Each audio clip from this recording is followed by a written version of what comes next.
How do you know the lag you're going through is indeed a waiting period and not just you slipping back to that same pattern of making moves and not getting results? How do you know or feel this time you're doing something different, something right? That's a beautiful question, by the way. How many of you agree? You know when you are going through a genuine lag because your actions, the motion is aligned with that vision, is aligned with where you're trying to get to. So you know if you was to repeat this habit enough, you know eventually you're going to get there. Because think about this. These habits, these decisions, they're compounding over time. Just like a penny that compounds every single day. After 31 days, it's worth over 10 million. Just like how these decisions we are making, these little choices, after many, many days, it's worth a lot in terms of outcome you're getting. So it's always about asking yourself, is this behavior aligned towards the future I really want? There's a great documentary.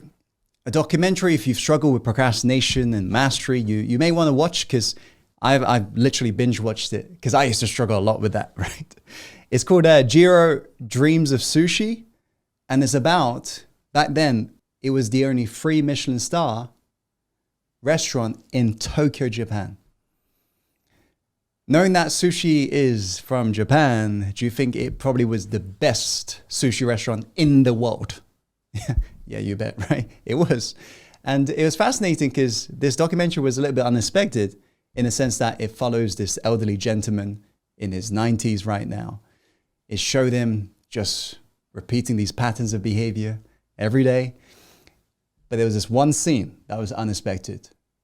This elderly gentleman was saying something whilst he was in this sushi restaurant, and you could see some of his apprentice in the back. And then the camera begins to zoom at somebody in the background. And the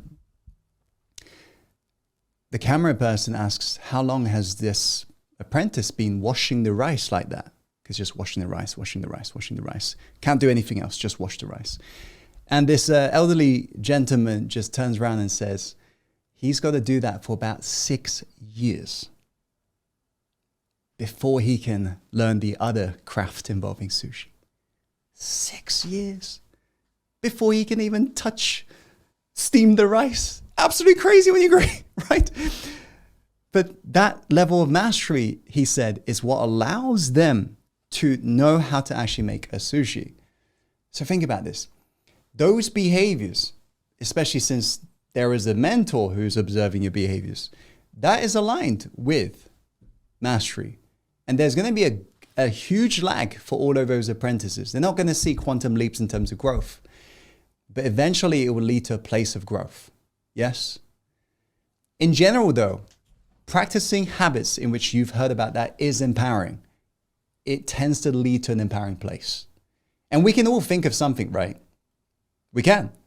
Can you think of something that you can do today that will make your life better tomorrow? I'm sure you can. What are some of those things? Let me know. Post below in the comments. What is that? What can you do today that makes your future better? It could be eating healthy. It could be being less negative, procrastinating less. Can you also think of something that you can do today that will make your life worse tomorrow? Chances are you can. So it's all about you aligning yourself with the habits that makes your life better, not bitter. Do that enough, regardless of the results, eventually you'll get there because you're just in the right lag.